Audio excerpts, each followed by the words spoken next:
Hello, Sheikh Fatima. Good morning. Kennedy Festus. Good morning. Eric Osadala. Lanon Adebayo.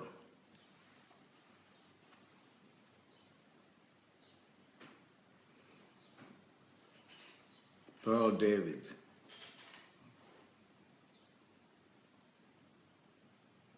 Bosse Fayajola. Shiga Nwafo.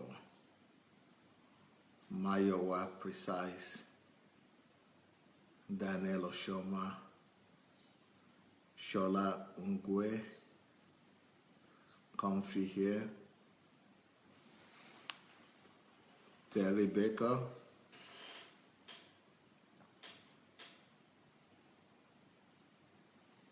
Fulera Jafaru. Simadeep Singh. Flair Karen Matip. Ufoma Negoro. Ola Martin. Oshuko. Okole Emeka. Olugbenga Oyeka. Ajayi Amaka. Hirpaya. Olukayode. Akundayo. Oluwaleye Donse. Miranda. Ugo Emeka. Daniel Adeleke. Well, nice to see all of you again. Here we go, continuing to talk about our topic for today and for this week. And we are talking about the right and wrong understanding of love. Right and wrong understanding of love. Right and wrong understanding of love. And today, I'm going to be focusing on the wrong understanding of love. The wrong understanding of love. I spoke yesterday about what is your understanding. Yesterday, I spoke about understanding. And today, by the way, if some of you missed out on yesterday morning's message, if you where I was speaking up when I was speaking about the soul ties, if you miss out on the message on soul ties, I think it was yesterday morning or day before yesterday evening. Okay, I think it was day before yesterday's evening. I was talking about soul ties. If you miss out on that, look for it. Do anything you need to do to go look at it, to go and get that message on soul ties. Those messages will really, they will go a long way to helping you understand this whole series. All right, and so today we are talking on the wrong understanding of love. Yesterday was on understanding, but today is the wrong understanding of love. And like I said, understanding determines everything. Understanding determines how we behave. Understanding determines our worldview. Understanding determines our actions. Understanding determines, our response to life situations, our attitude, and all that. So understanding is very important. Now, talking about love, what is the wrong understanding of love? What is wrong? What understanding of love will be a wrong one? And before I go into that, I'm saying that someone is congratulating Amaka. So I understand Amaka is having her birthday today. So Amaka, allow us to join you today and congratulate you for this your birthday. Blessings on you. We release the grace and the blessings of God on you, the mercy and the favor of God, that God will elevate you to the place of your dream and even beyond the place of your dream. that God will grant you mercy, favor, and His glory will reflect upon your life more and more on a daily basis. So, happy birthday, Amaka. Happy birthday.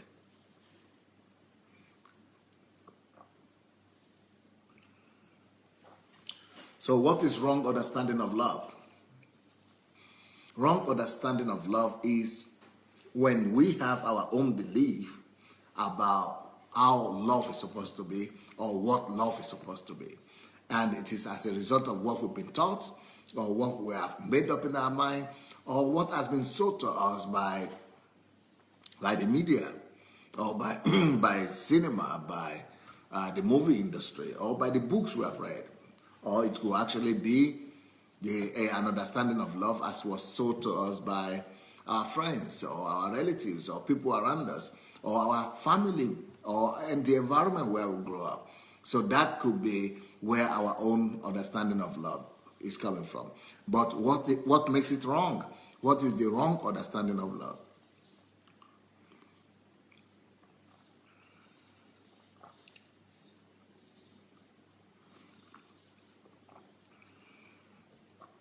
What is the wrong understanding of love? I try to drink this coffee fast because I don't want to get distracted. So I want to finish it as fast as possible.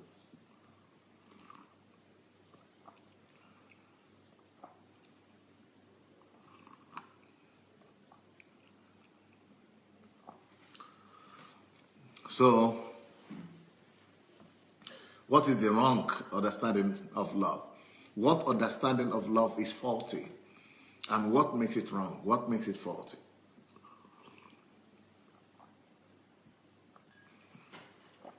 Unfortunately, what we call love is seldom love. It's most of the time not love. It's most of the time just wrong understanding. A lot of the things that we call love is actually egocentrism. A lot of the things that we call love is egoism and egocentrism. Sometimes we call parasitism, parasite love as well. So we call codependence and parasite, we call it love. And many other things we call love that is not love. For example,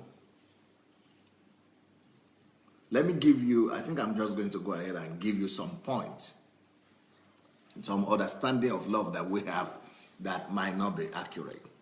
One, most of us think that if somebody loves us, that person must always make us happy or keep us happy. Is that right?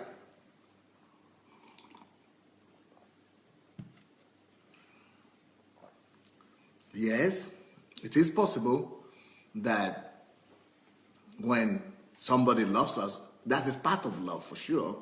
It is true that love keeps you happy. Love brings happiness. And if you really love somebody, you want them to be happy and you want to keep them happy. But you also agree that that is just an aspect of love. If that is your own understanding of love, I'm sorry, you are going to be very disappointed in life. And that love is going to be very painful because sooner or later you will be thinking that somebody is hurting you. That is going to be very hurtful because it's not true. That is not just about love. Love will not always keep you happy. So if your understanding of love is that if he loves me, he must keep me happy, you are missing a point there. And that love is going to turn to hate.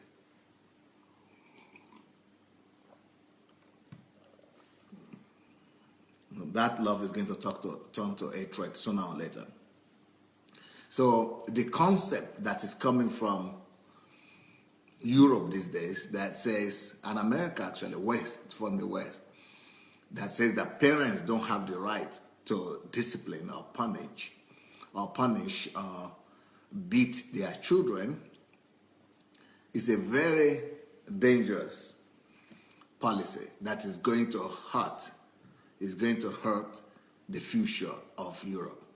It's going to definitely have a terrible effect on the destiny and on the future of European continent and on American continent, because that school of thought is saying that parents don't have authority to punish or to rebuke or to chastise their children, which means you as a parent, you only have the right to do good things to your children. You only have the right to give them joy, to give them, something pleasant, to make them happy. So as a parent now, your daughter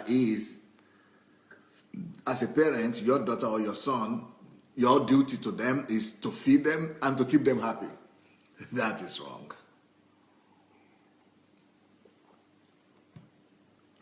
And that's going to be dangerous. That's going to have a boomerang effect years to come. In the next 100 years, it's going to have a dire consequence on the continent.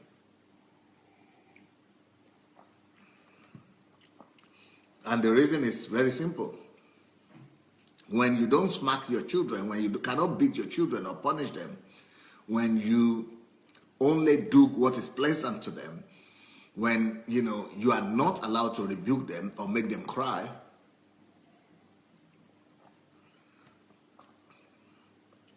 and when they tell you that is love, that is a very faulty and wrong understanding of love.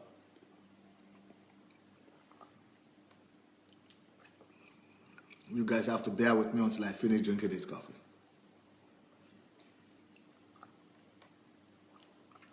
If you don't punish your children, if you don't whip them, if you don't smack them, you are bringing up catastrophe in the future.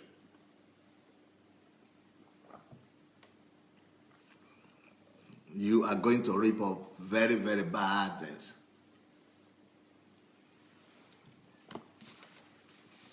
Yeah, here we go.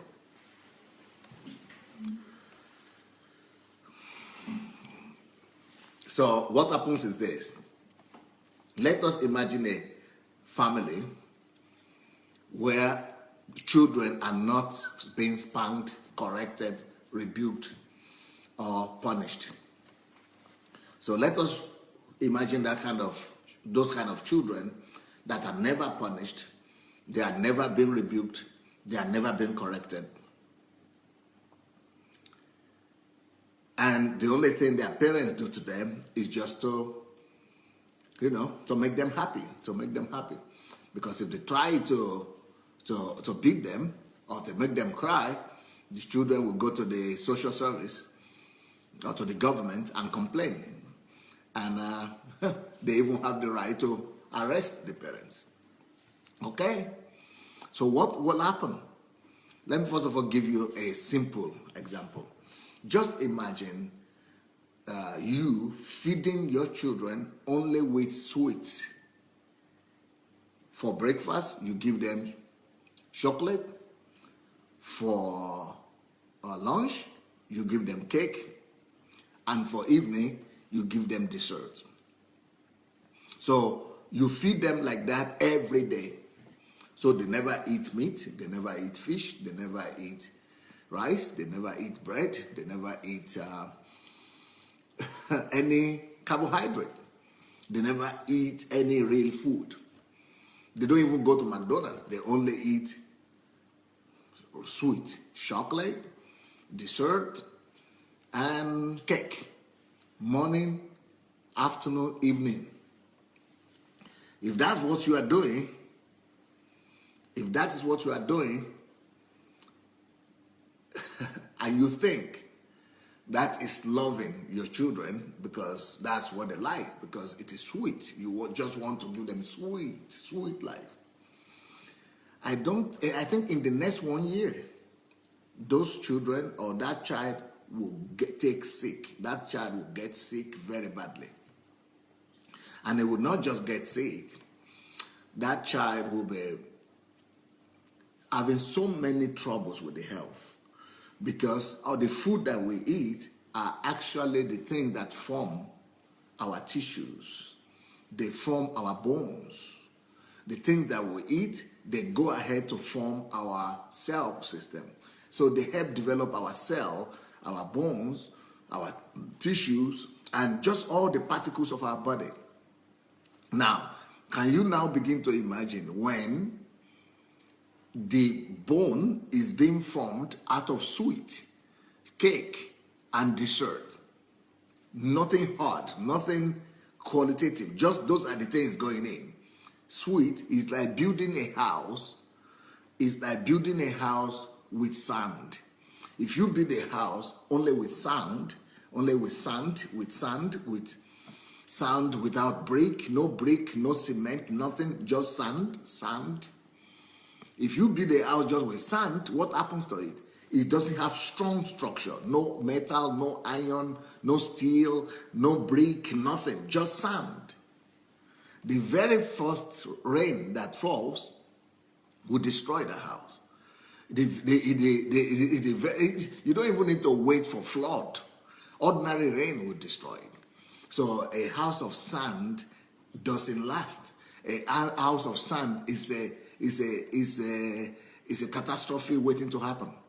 The same thing with somebody that is being fed only sweet, chocolate, and dessert, and never ever eat real food.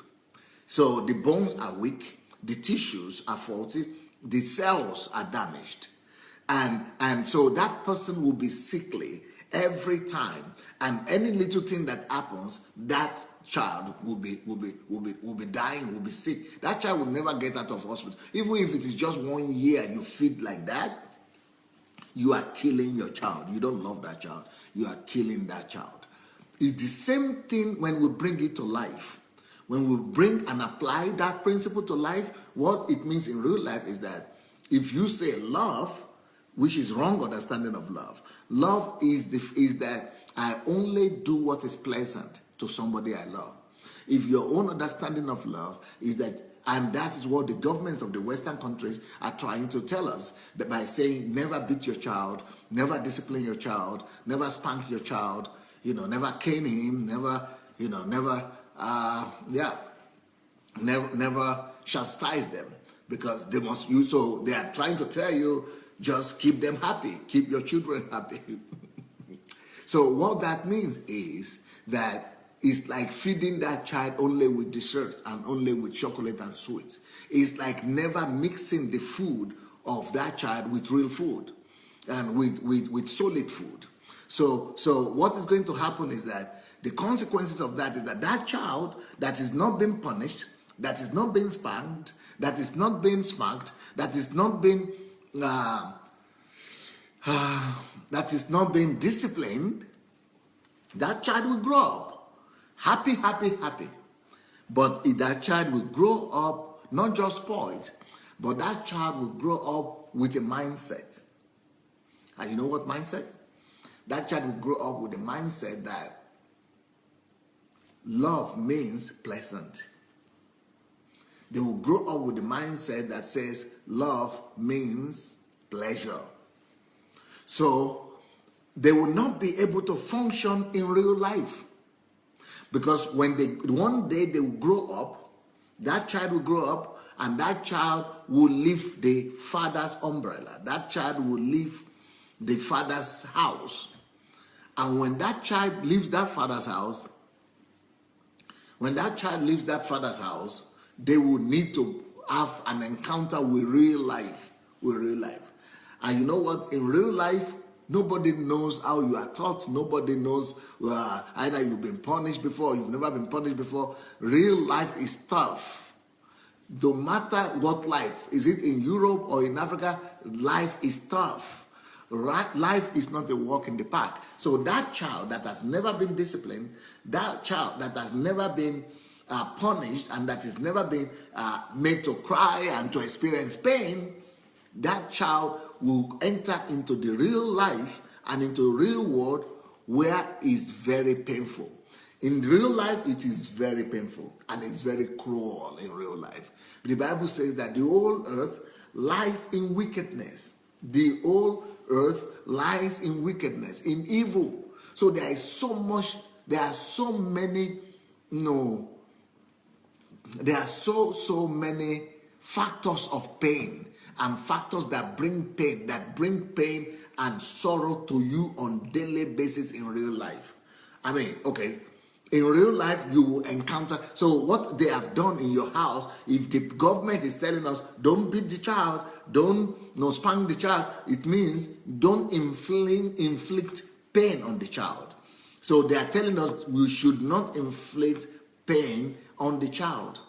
But in the real sense, the attempt to save a child or even an adult from pain will only result in a worse amount of pain. It will only result in greater pain.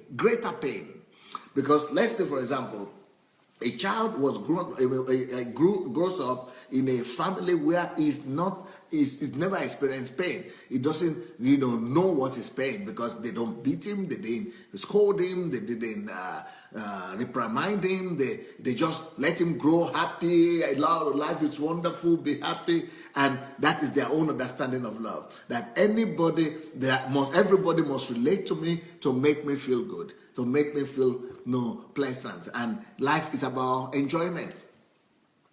So if such a child like that is not used to pain, what happens when he goes out of the umbrella of his house? What happens when he goes out of the umbrella of the family?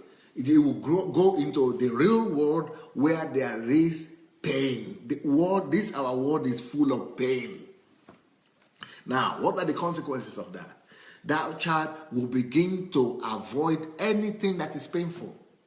First of all, that is detrimental to that child himself, because even to give birth to any success, to give birth to any achievement, to have any success whatsoever, there is no success that is without pain.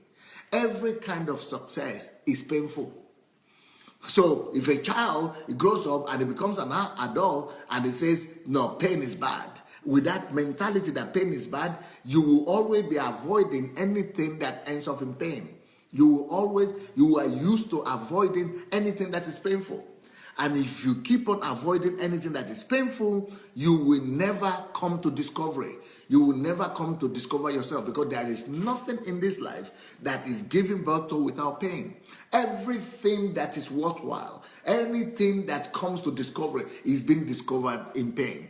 For you, even if you are going to do research, you need the pain of discipline to sit down and do research. Even if you are going to read a book, you need the pain of discipline to sit down and read that book through.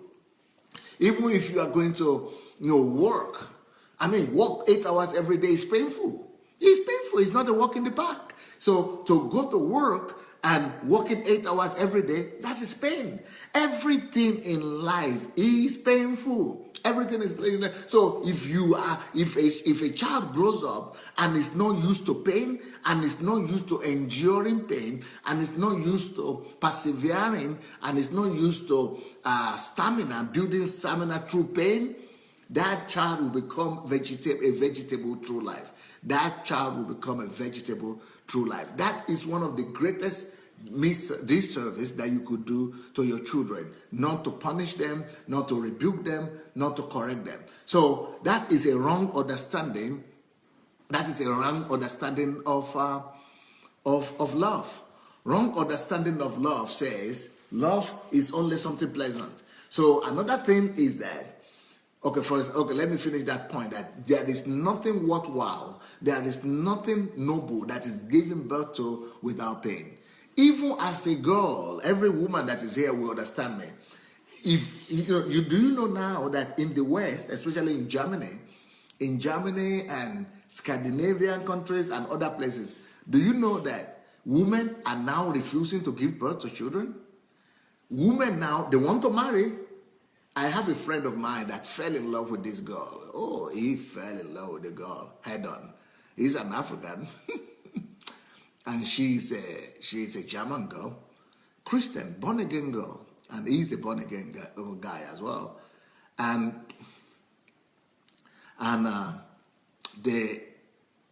They met, fell in love, and they were dating. They dated like for 2-3 years. Then after 2-3 years, they began to plan their wedding. And they had met their parents, they had met his parents, her parents, and they have all agreed, and their pastors, and everybody knew that these people are going to marry. So now it got to a place where they needed to prepare for marriage. And then they began to talk about how many children are we going to have, how many children are we going to have, and all that. And you know what the girl said? No, I want to marry you not for children. I'm not going to have children. I don't plan to have children. I love you. I don't want to have children. Why? Oh, because children means pain. She knows that having children means having pain, because you have to be you have to be pregnant for 9 months. That's pain. It's not just pain for one time. It's pain every day for 9 months. And then after that, you have to go through the horrible pain of delivery. And then after that, you have to spend the next 10 or 20 years of your life suffering pain and enduring the pain of bringing up that child. So there are so many girls like that. Anyway, of course, you can guess how that relationship ended. The African man wants to have a child. The African man wants a child. So they broke up the relationship. But that is because that man is an African. But there are many other European men that agree. Okay, if you don't want to have a child, okay, we love each other. Okay, it's okay. But you see, because that lady had been raised in a family where pain is seen as something negative. Where love is supposed to be just all these pleasant things. Love is supposed to be all about happiness. Love is supposed to be all about enjoyment, pleasure, and all that. If that is the kind of idea that you have about love, you are deceiving yourself. Because your life is going to end up with so much pain that is much worse than the pain you are running away from initially. So to raise up a child, like the Western countries are now telling people that don't ever beat your child, don't ever punish your child, don't ever inflict pain on the child and all that. I tell you, I don't need to prophesy. I foresee a Europe and America, any country where that doctrine is being implemented, that never beat a child. Wait, the Bible is a book of wisdom. If the Bible said don't spare a rod, if the Bible said punish a child, rebuke a child, smack a child if necessary, cane a child if necessary. If the Bible says that never spare a rod, never spare punishment, inflict pain if necessary, not to inflict pain like too much, but symbolic at least to, just let that child knows that because you love him or you love her, you must correct him and you must punish him or her when necessary. Now, what will happen in Europe in the next 100 years? Europe will be so weak. Their people will be so weak. The people who will be living in Europe here, the people who have been raised up like that, not to be punished, not to endure punishment, not to endure pain, what will happen is that they will all be running away from hard work. They will be running away from difficult, painful enterprises or painful activities. And anything that is painful, anything that is not pleasant to them, they will be avoiding it. And you cannot build a great country without pain. Even though European countries and Western countries are already great, but they will begin to decline with a speed that you would not imagine. Because a life that is void of pain will end up in prison. Those children will begin to end up in prison because they want to have things easy. And when you want to have things easy, you begin to steal. Corruption will take over. Crime will take over. You begin to steal. You want to go through the simple way. or you just want to avoid all the difficult things and you become softy. So the society will become a soft society. And you know, in life, only they that strive and compete win. If you don't want to even compete, how can you win? If you don't want to strive, how can you ever win in a race? And this world is a world of competition. Many countries are going to overtake those European countries where they don't believe in pain and where they don't believe in discipline, or where they don't believe in inflicting pain or in beating a child, where they are thinking that punishment or pain for the child is bad. So those children will grow up in their next generation, and the generation that will come after them. What will happen is that they will be running away from hard work. They will be too weak to fight. They will be too weak to confront opposition. Those countries will be overtaken by other countries. And that is already happening. Do you know that statistics have said that the fastest the fastest people who become millionaires in Europe, in England, in Germany, maybe not Germany, I don't know Germany, but in England and America, the people who become, the fastest number of people who become millionaires are immigrants. Immigrants, why? Because they work harder. Immigrants, why? Because they are ready to go through any amount of suffering. They are ready to go through any amount of pain to be able to get their success. But the local people, the Americans and the Europeans and the English people who are born there, they are struggling. They don't have the success that the immigrants have. Why? Because the immigrants are familiar with pain where they are coming from. They are familiar with difficulties. And so whatever difficulty they are encountering and they are having in the West is nothing for them compared to the difficulties and that they went through in where they are coming from. So their difficulties has molded them to be able to pass through any situation and be able to pay any price. In fact, I saw a statistic that says that out of 10 millionaires now in America and in England, out of 10, 8 of them were not born in America. 8 of them were not born in those countries where they live. 8 of them were either born in another country and they came over here, or their parents came over there. So you see, that is already what I'm talking about. You know, people from other countries are already overtaken. Why? Because they are used to intensive life. They are used to painful life. They are used to disciplined life. But if we now have that understanding and we entertain that understanding that says that love is just pleasure and love is only making another person pleasant, we are destroying our own country. Now, it's one thing if this happens to one person or with two people. Can you imagine this happening to the whole country? I mean, for example, I don't live in Germany, but I have many, we have churches in Germany. So I used to have a Bible school in Germany that was having 300, 400 students. And we have churches there. Do you know what I discovered in Germany? The people that we have in our church, most of our church members are coming from the former Soviet Union, but there are also local Germans there. Germans now, we know Germans are very hard working, very hard, strong people. But this new generation of Germans that are growing, they are so weak. If you are a foreigner now, it's easier for you to go to have a breakthrough, not just in Germany, but in everywhere. It's easier for you as a foreigner to have a breakthrough and to forge ahead, stronger than many Europeans now, because they have been raised up weak. And that's why many of the African women they cannot even imagine marrying I'm sorry for that, but they will not marry some European men because they say they are too weak. You see, because of the way they are being brought up, especially the men. Men are being brought up like girls, and they are not competitive anymore.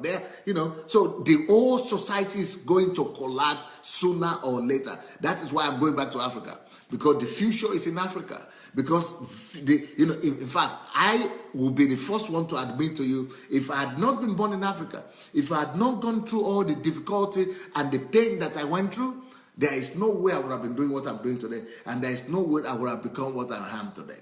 But now, having said that, I also want to say that even people from Africa, you might not be bringing up your children this way, maybe, but some people are bringing their children up this way as well. But let's leave the one of children alone and the wrong understanding of love in family. Let's talk about the wrong understanding of love in relationships. Now, that is another problem. Between husband and wife, or between a man and a woman, a lot of people also have bought into this idea that if you love me, you must always do what pleases me. That is a wrong understanding of love. In fact, I have discovered that many people that I try to love and many people that I try to show love to, even though I love them, but I'm more interested, first of all, in helping them get ahead in life. I am more interested in their progress than in their comfort. But you know what I've discovered? I've discovered that, especially women, that people want you to display love for them in terms of pleasure, pleasantness, joy, happiness. Just make me happy. You see, that just make me happy mindset about love is a wrong understanding of love. It's a wrong understanding of love. So, for example, if I come to somebody that I really love and admire so much, and I say, I used to have a secretary like that. Okay, in the morning, for example, I come to the office, I see her, she looks great, she has this very good hairstyle, what they call cosmetics, and I tell her, let's say, Clara, you look great today. You looking great. She said, oh, thank you. So the next 10 minutes or 20 minutes, she comes to the office and I see her. She's all happy. I'm excited. Okay. I said, why are you so happy? Oh, you gave me compliment today. You said something good about me. Good. Okay. Keep it up. Then maybe an hour later or 2 hours later, the work she's supposed to do, she messes up, or she didn't do the work well. And I begin to scold her and I say, why should you do such a bad job? What is the problem? Go and correct it. Then, 5 minutes later, I'm passing by. Where is the happy girl? Where is the happy girl? Where is the girl that was just happy just 1 hour ago? No more happiness. She's now crying somewhere, hiding. What's the problem? No problem. No problem. Why are you crying? No, everything's okay. You see, because, so then later on, the other secretary is coming and say, oh, what did you do to her? Did you rebuke her? I corrected her. Oh, wow, she's so sad now. So 5 minutes ago, she was happy because I said, compliment that she looks beautiful. And 5 minutes later, just because I corrected her, she's now sad. She's now sad, and I am now bad. 5 minutes ago, I was the best guy. I was the best person. Now I'm horrible because I corrected her. You see, that is the problem with people who have been brought up to think that love means making you pleasant all the time. That love means doing something to you that is according to what you want. You see, that is the problem. That is the problem. We cannot, and that has broken down a lot of families. A lot of families have been destroyed because of this. That is an animalistic level of living. That is an instinctive level of living. Is the animal level of living. When your mood and your happiness depends on what somebody else said or didn't say. When your expectations are what are determining your behavior. So it is the wrong understanding of love. So if you are married in such a situation, so your husband should never dare to tell you the truth. Because if your husband tries to tell you the truth, you will be angry. You will think he doesn't love you. How could you build a family that way? You see, many people think love only have to be pleasant. Make me pleasant or you don't love me. If you love me, you will never make me painful. No, love will be different sometimes, because what matters really is the motive. So if the motive of the heart of the person is to help you, and you know what I do with people is this. I personally, I say, I love you, but I'm going to help you change. You say, let me say something here. Who really loves you?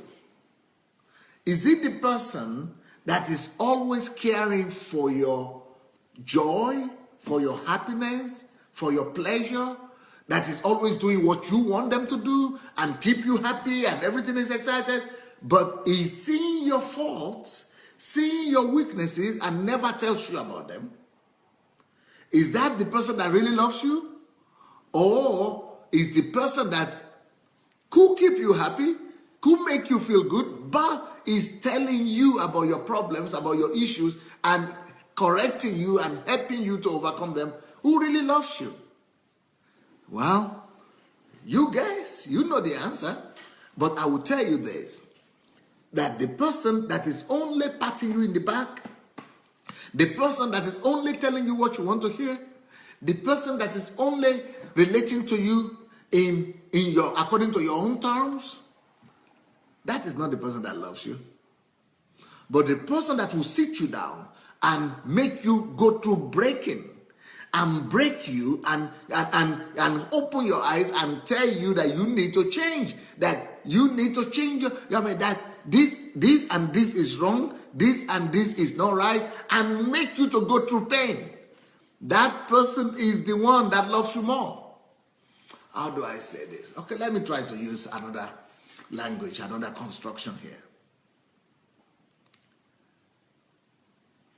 Love will not only care about your comfort. Love does not really care about your comfort. Love cares about your formation. Okay. Let me say that in a different way. So love does not just care about your comfort. Love cares more about your formation than it cares about your comfort. Next point. Love is not interested as such in your feel good, in your feeling good, or in your feel good attitude, as much as is interested in your change. Love will be more interested in your change than in your feelings. Somebody who really loves you will be more interested in making sure that you change and you become a better person than in your feel good, in your feelings. So if your dad or your mom really loves you, it will be, banging on you to change, to become a better person. It will be correcting you all the time, rather than just making you, you don't like it. They don't want you to feel pain. That is not love. If they really love you, they will make you to cry. They will make you to feel pain, even if you are an adult. Unfortunately, I have come to discover that a lot of people, they just want you to give them pleasantry. They just want you to make them feel good. They just want you to love them according to their own terms.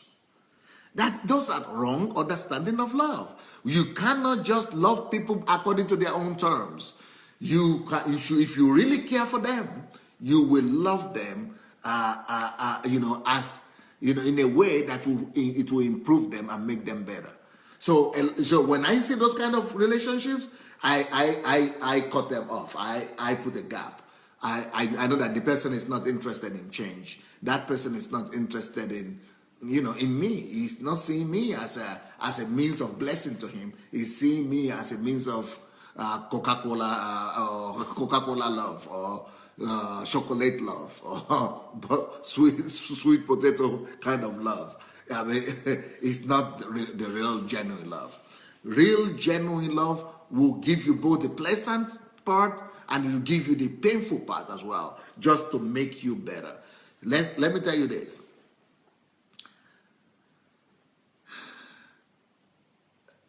Someone who loves you will not just be your cheerleader. Love is not always meaning that the person will always be your cheerleader. Someone that really loves you will sometimes be your cheerleader, but sometimes that person will also stress you. We need stretching if we really need to understand love. So, but the wrong understanding of love will say, if you're making me to stretch, or if you are making me to feel pain, or if you are doing something that I don't like, it means you don't love me.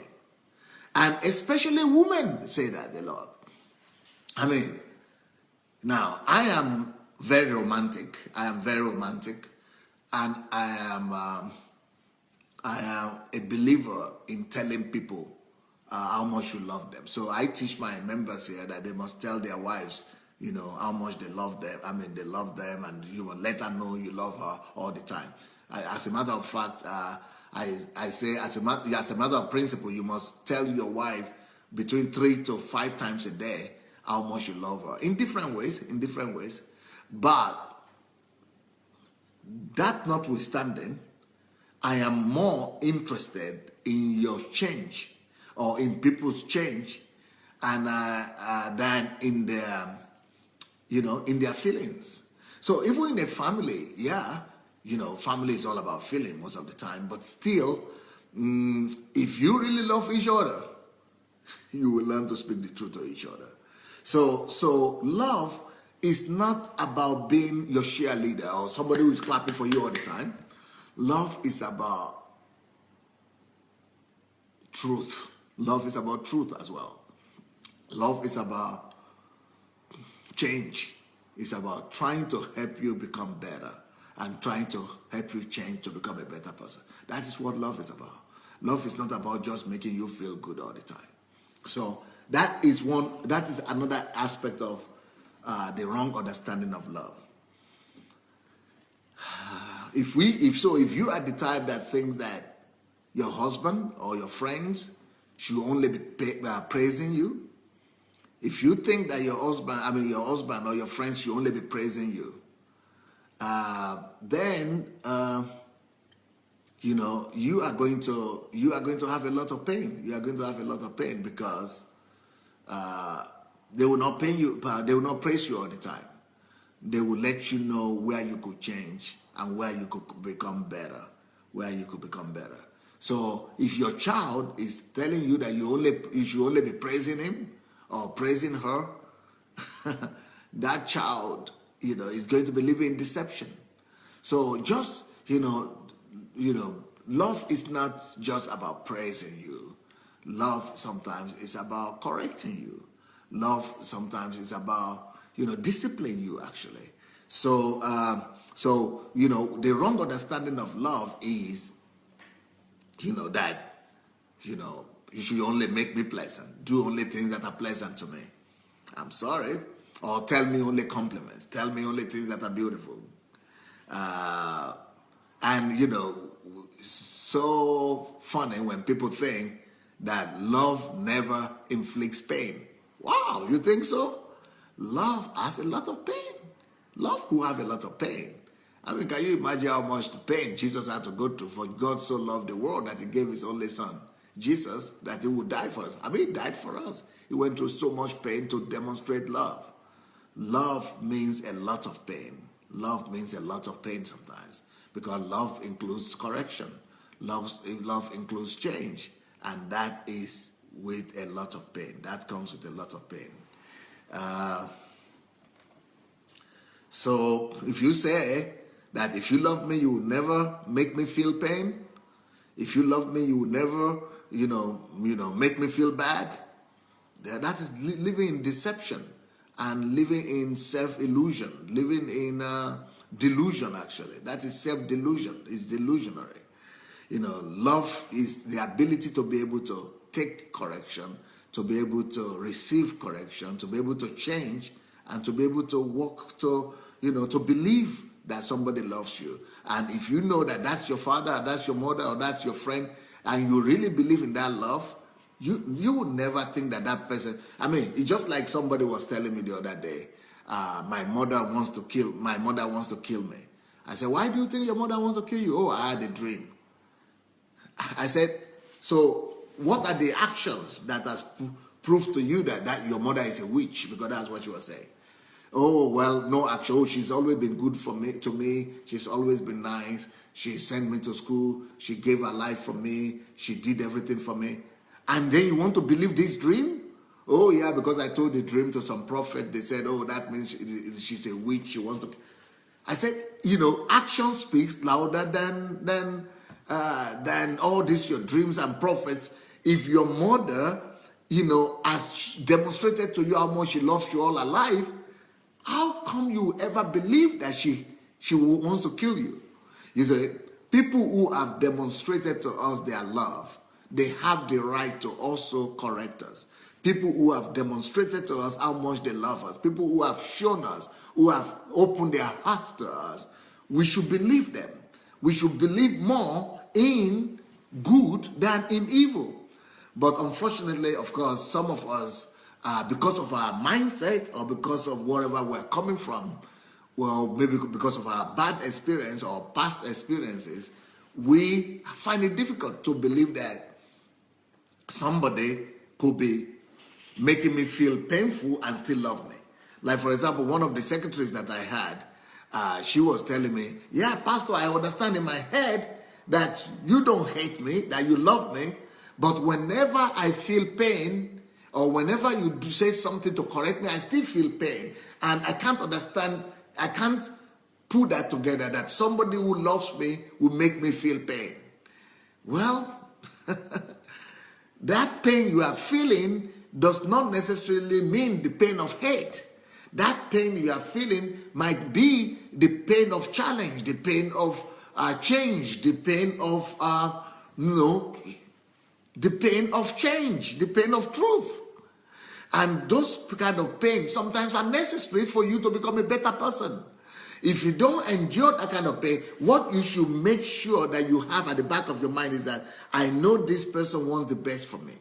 I know this person wants the best for me. But once you begin to think that, oh, this person hates me, or this person doesn't love me, or this person is making me feel pain, if you begin to think that pain means hate, or pain means that they don't love you, or pain means that people hate you, then you put yourself in a dangerous place, because you begin to lose relationship with the people who love you most. You begin to lose relationship with people who care for you most. I mean, can you imagine that lady? Because she had a dream, and she has believed that if I have a dream that my mother wants to kill me, it means that, and my prophet had said that your mother is a witch, it means that is true. So being delusional, people become delusional when they begin to think that anything painful, anything negative is bad. So this person now is about to lose the relationship with her mother. She's about to lose the relationship with her mother that was there for her all her life, that did everything for her just because of some delusional thoughts that she's having. And those kind of delusional thoughts make us to think that anybody that says something or does something that I don't like, or that makes me to feel any form of pain, or that does not behave the way I expect him to behave, or how I expect her to behave, that person is my enemy, or that person hates me. It's so sad, because that way we could lose relationship with some of the most destiny-defining individuals in our lives. I mean, can you imagine another guy who is a boy that I also spoke to, he cut relationship with his mother, just because he thinks that the mother is the one responsible for all his failures in life. I mean, and this is a grown-up guy. He's a pastor. And he will not relate to his parents, to his mother, because he thinks that, and the mother is fasting and praying and, doing everything, sponsoring him, and he will not talk to her. Just because of some delusional thoughts, making you to think that somebody is against you just because their understanding of love, their action does not fall in your own understanding of love. It's a horrible thing. Wrong understanding of love could be disastrous. The wrong understanding of love could be disastrous. So when you begin to think that anybody who does anything against your wish is against you, sooner or later you are going to be treating God like that. You begin to look at God and say, okay, God doesn't love you because he allows pains to come to your life. And that God doesn't love you because he allows trouble to come to your life, or he allows something bad to happen to you. When we begin to think like that, sooner or later you begin to hate God also, because God will allow some bad things to happen in your life. God will allow some painful things to happen in your life. As a matter of fact, God will even punish you. And that is all because he loves you, you see. So the Bible tells us in Hebrews 12, the Bible says, and you have forgotten the exhortation which speaks to you as to sons. My son, do not despise the punishment of the Lord, the chastening of the Lord. The Bible said, don't despise the chastening of the Lord. Don't despise the punishment of God. So God punishes people. God chastises people.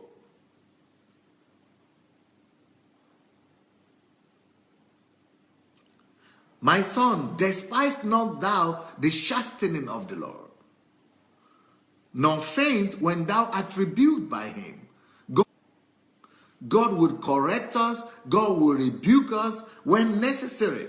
So the fact that you get angry doesn't change the mind of God.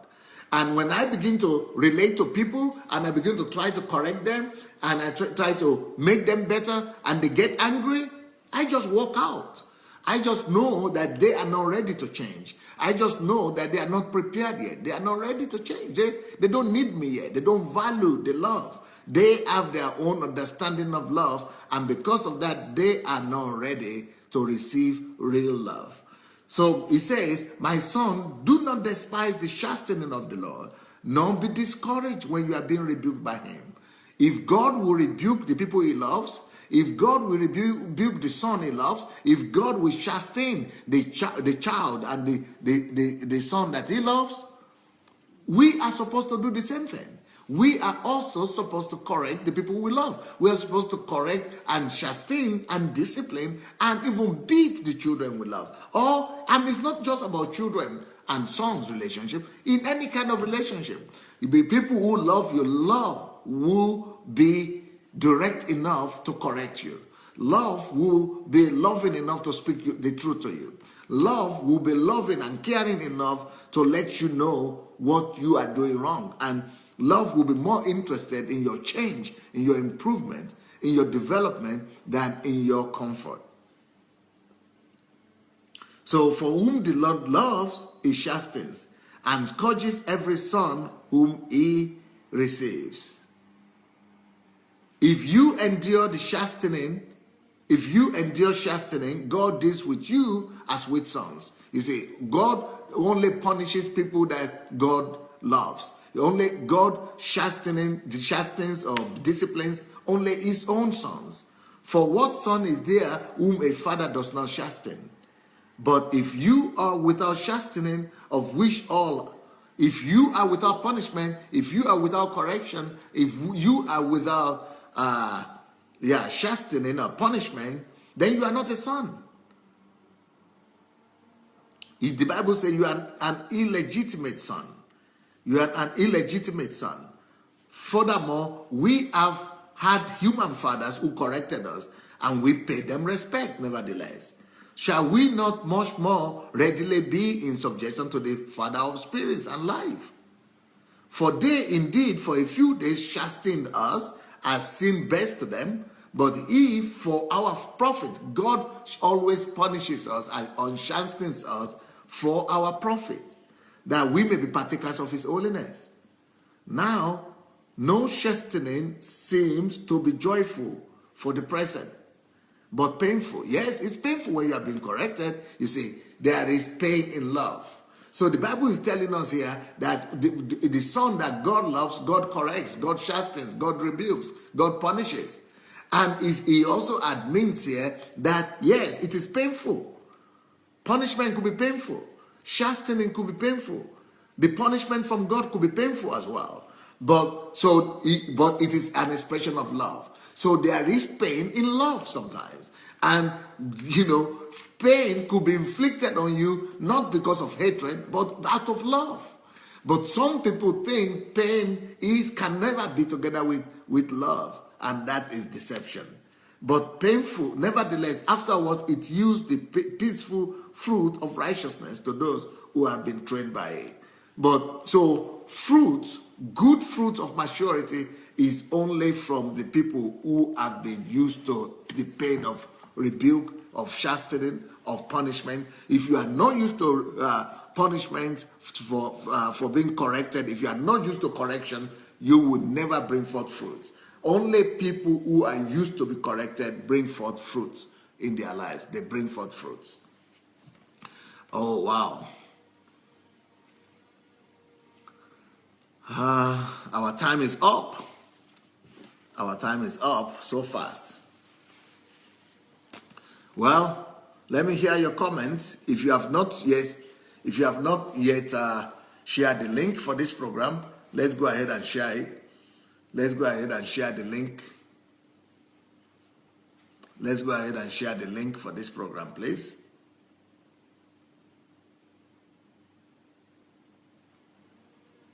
Let's go ahead and share the link to this program.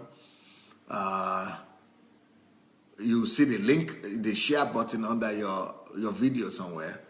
Look under your video. You are supposed to see a share button. Let's go and press that, and also write a comment or two. Let's write a comment or a remark on Deep's message, what we think about it. Let's write it on the share as we share the message. So go and press share. Go and press the share button and write your opinion, what you think about this message. And let it be a blessing to you and to somebody else, that you could watch it over and over again, and other people will be able to watch it in your they'll be able to watch it as well. So let's go ahead and hear your opinion. Let's go ahead and hear your opinion about this message.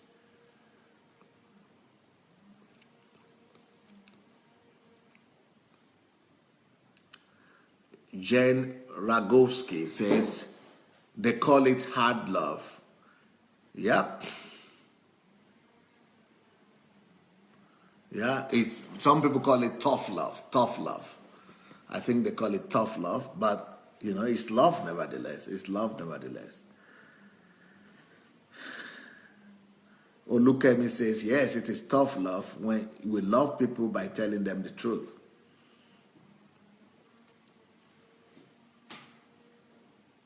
Olushe, you said, preaching love.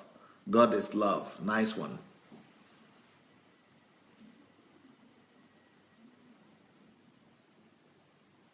Titi Showemimo said, a lovely message. Thanks, sir. Nkiru says, no pain, no gain. Unfortunately, we don't want to gain without pain. Some people want to do that. Shigo, okay. Thanks for the message, Pastor Sandey. Blessing to you. Emma says, I have done that because people must watch this message I've shared. Yetunde said, if you feel pain cannot be in love, that is deception of the highest order, right? Adeleke said, another lovely teaching this morning. Thank you, sir. Ife Oma, I was late today, okay. Emanuela, love is more interested in your change than your comfort, right? Look how they said that's on point. Mabel says, God bless you, Pastor Sandey, for these great teachings. You are teaching nothing but the truth. Adeleke said, love is all-rounder. Nkiro Jimadu says, some women also that think that this is extreme. They say, if my husband doesn't beat me, he doesn't love me. Ooh, wow. Some women take this to the extreme. No, beating, that is already abuse. There is a difference between punishment or between chastisement and abuse, but that is an abuse already. Yetunde said, let us share this and tag a friend in this inbox and also invite them to this platform. That is what Yetunde is advising us to do. Emanuela said, to understand love, you must understand God. So if God would treat us this way, it means that real life real love demands that we treat people like God does. Fumi Jaboda, true love should be painful at times for growth. Thanks, sir, for this message. Vlad Maximovich, speak the truth. Thank you, speaking the truth. Jen Ragovsky said, great program. Tayo Stephen, if you are from Nigeria and wants the downloaded message for free, text or WhatsApp me, and he's giving his telephone number. Thank you. Vlad Maximovich says, very appreciated. Thank you.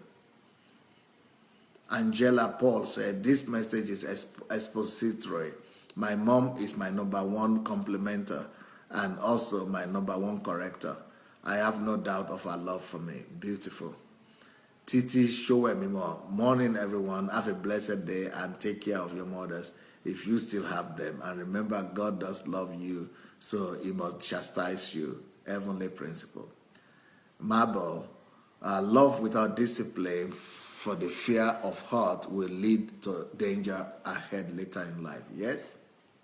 Livio said, truly needed this. I am going to embrace pain to change for the better. Beautiful. Gregory Femi, thanks for the message, Pastor Sandey.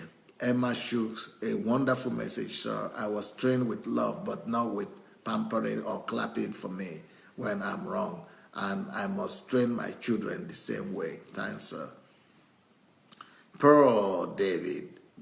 Okay, she's writing to Betty right here. Beatty to Beatty.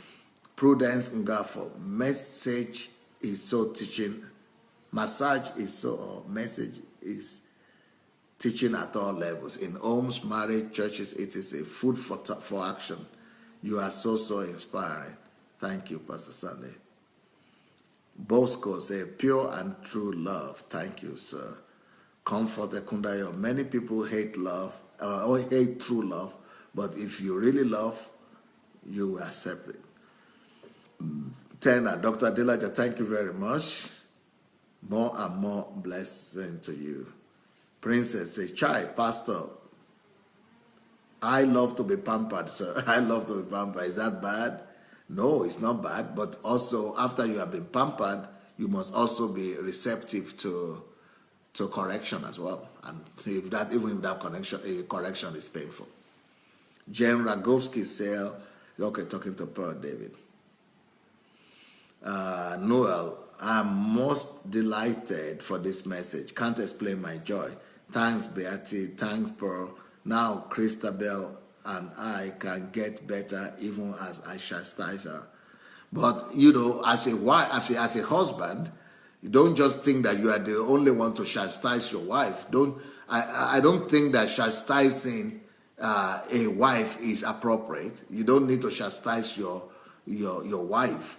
You need to correct her in love, and you need to correct her by by explaining to her what is happening and by letting her see your mindset. If you say you want to chastise your wife, then you should be ready for her to chastise you as well. It's not just one way. It is two ways. It is two ways. So if you want to chastise your wife, then you must also be ready to be chastised by her.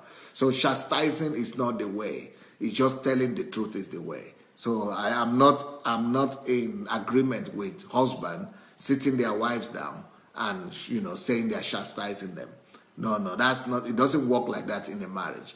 In a marriage, the way it works is just by opening up to each other, listening to each other, and getting to know each other's opinion or each other's thoughts. about that particular incident that's going on. So I don't think that husbands have right to treat their wives like school children or like school pupils. Because the thing that we are reading right there with God in Hebrews chapter 12 that I just read is about son and father.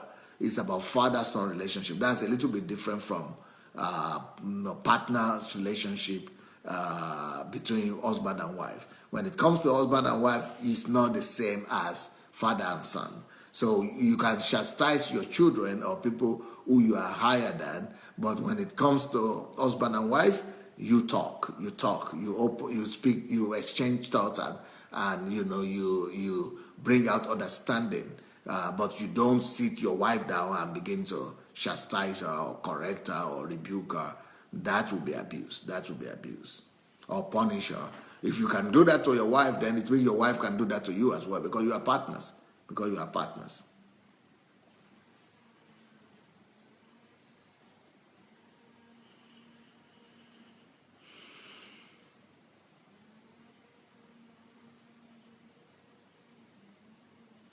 Vlad says, thank you for this message. I get chastised by the church for correcting people out of love. This really encouraged me. Thank you for the message. Niyo Lushola, open rebuke out of love is better than withholding rebuke due to love. Withholding needed rebuke makes hypocrisy out of love. Pearl David, pure love exists in discipline. It has to be done with wisdom and the motive of the person's future or formation, or basically the love of God. To do it for any other reason is wickedness. Okay, gift blessing. This thought I will put into the fire. I will refine them like silver and test them like gold. They will call on my name. Okay, that's the scriptures there. That is right. Kemi Phillips, thanks for this wonderful message, Pastor. This is an eye-opener. So many parents are so scared to correct their children here in the UK because of the social services. God help us. Kennedy Festus, the person who loves you corrects you most. More grace. Ajayi Amaka, thanks so much for this message, Pastor. I was trained in pain, which has stepped me up in greatness. Comfort, this truth you are teaching us to change us in all areas of life. People that hate correction will not come to this platform. Thank you, Pastor. Okay, Noel is saying, Noel Okushuku say, Christabel is my daughter. Oh, sorry. I thought Christabel was your wife. Sorry, but I think somebody needed to hear that. I think it was not by accident that God allowed me to make that assumption. Maybe somebody needed to hear that, because I know I'm a pastor, so I'm an experienced pastor, and I know there are some husbands who believe in lecturing their wives, and I just wanted the husbands to know that they don't have the right to sit down their wives and be lecturing them. They must talk to them in love and just let them understand. So I didn't know Christabel is your daughter. Sorry for that. Victoria said, Pastor, please teach submission, sir. Teach whom submission? You mean I should teach women submission or men submission? I'm not teaching about marriage yet. What I'm teaching on right now is just principles. One day I will get to teaching on marriage and relationship, and that is not now. This is just about love in general. Titi Showemimo said, this is a very balanced teaching. Lovely. Pearl David, Pastor, true love is using your left hand to correct a person, and then after the sting, using the right hand to show them how to fix the bad behavior. That's so true. But another thing is this: before you use your right hand or your left hand to correct or beat, to chastise, I have a principle. My own principle is this: before you inflict pain one time, make sure that before you beat one time, or before you correct one time, before you beat or inflict pain or spank one time, make sure that you have done 10 compliments before. Make sure that you have love, you have shown the act of love 10 times more than that correction. So if you have loved the person about 10 times ahead, then it opens the door of trust whereby you'll be able to correct the person one time. So it must be, the ratio must be 10 to 1, 10 to 1. 10 compliments to 1 punishment. Okay, Noel says, my wife's name is Helene. Christabel is my daughter. Okay, I got it. Princess says, husband and wife have equal rights. Yes. Charles Ushe, thank you so much, Pastor, for this balanced message, sir. Thanks for shedding light on the difference between different kinds of relationships, sir. Very enlightening, Pastor. Balanced teaching without any prejudice. Oluwa Fumilayo says, God bless you, sir. More anointing to teach. Ugo Emeka said, you are so balanced in this teaching that I'm grateful. I love you, Pastor Sandey. Janet says, partners in love, husband and wife. Yeah, thank you, sir. Yetunde says, the best thing that could happen to anyone after knowing God is to be on this platform. That's, for me, it's a rebirth. And I appreciate and love you so much, Dr. Adelaja. You have no idea what you do to me spiritually on a daily basis. I always thought that my hobby doesn't love me when it chastises me on certain things. Now I get to understand that it loves me even more than I could imagine. Thank you so much. Janet says, this is so balanced. Paul David, okay, talking to General Rogowski.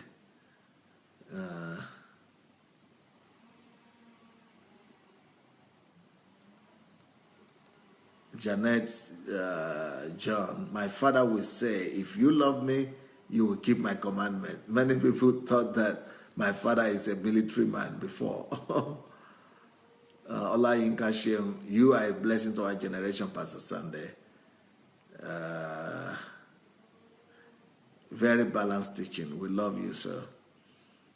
Formulayo says, I disagree that people can't correct their children in UK for any reason. My parents just have that fear. Many parents just have that fear because we in Africa are a bit harsh on our attempt. Children can be corrected in many ways. Okay. Afolabi says, correction is a structured message that addresses the issue, not insulting the personality. That is so true. Correcting is not demeaning, but instructive to stop the wrong issue. Very good. Jesus rebuked Satan and Peter. That is love, rightly correcting, right? Pro David says, everyone on this platform, I congratulate you because coming to this platform is a testament to the fact that Pastor loves us. When Pastor says, I will give you points, I swallow big saliva because Pastor is about to chastise us in the name of the Father. And we go about doing better and great things because he shows us how to live it practically. Fun for that, we keep coming back. For that, we keep coming back. And for that, we keep coming back. Okay. Princess says, I just love this, my new Dr. Adelaja School of Knowledge. I am really liking your swags. God bless you, sir. Thank you. Gift says, Shadrach, Meshach, and Abednego, these men were thrown into a fiery fire when they refused to bow to idol. My point is this: God washed them until they were thrown into that fire. Is that motivates God to come down to save them. John Ragowski, thank you so much for your kind words. Yetunde, great and liberating message all the time here on this platform. Thanks, sir. I'm proud of my Omoile. More grace. By the way, I need to call you, right? Or maybe you call me back today. We need to talk, Yetunde.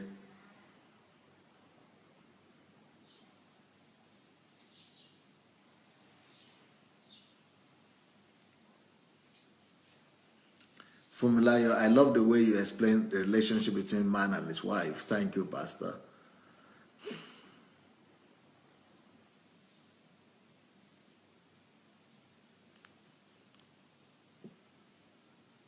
Taiwo says, sir, how do you explain if the chastising and correction is greater than compliment? You need to 10 to 1. Yes, I said 10 to 1 because, we all, that's just life. We love to be, we love more pleasant things than painful things. And for somebody to be able to be receptive to your correction, for somebody not to be repulsive and to be angry at your correction, you first of all need to prove your love to them. So the ratio of 10 to 1 is actually proving to those people, to that person, that you love them, you love him, that the punishment is not out of hatred. And I think that brings a form of balance in their receptivity of your relationship with them. Olukayo says, I do flog my 5-year-old son when he exhibits foolishness.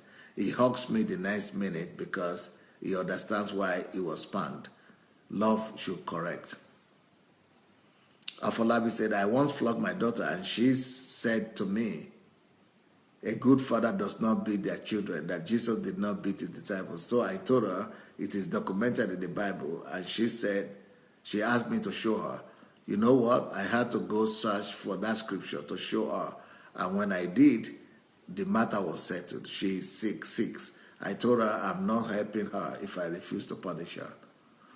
Bolaji, bless you, sir. Your fountain will never run dry. Thank you. Abosede Roberts, good morning, everyone. I came late. Ooh, wow.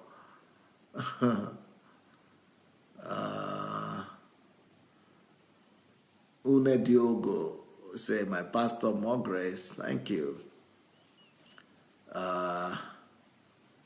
Jen Ragovsky said, you are the best pastor alive. Wow, thank you. Ernest Ebong says, this platform is a university of understanding, knowledge, and self-discovery. Thank you, Pastor, for allowing the Lord to use you to impact this generation through this platform. Pearl Davis says, people are very sensitive. You have to verbalize the love. You have to let them know the wrongdoing or the standard, because you don't want to just chastise and kill their dignity. That's why compliments help reduce the stench. Yeah, and that's why the ratio of 10 to 1. All right, guys, I think we had a nice time. We'll continue in the evening. I'll see you in the evening. Evening is 7 o'clock, 7 p.m. British time, and 7 p.m. Nigerian time, and 2 p.m. U.S. time, and 8 p.m. European time. So see you in the evening, guys. Blessings. Bye.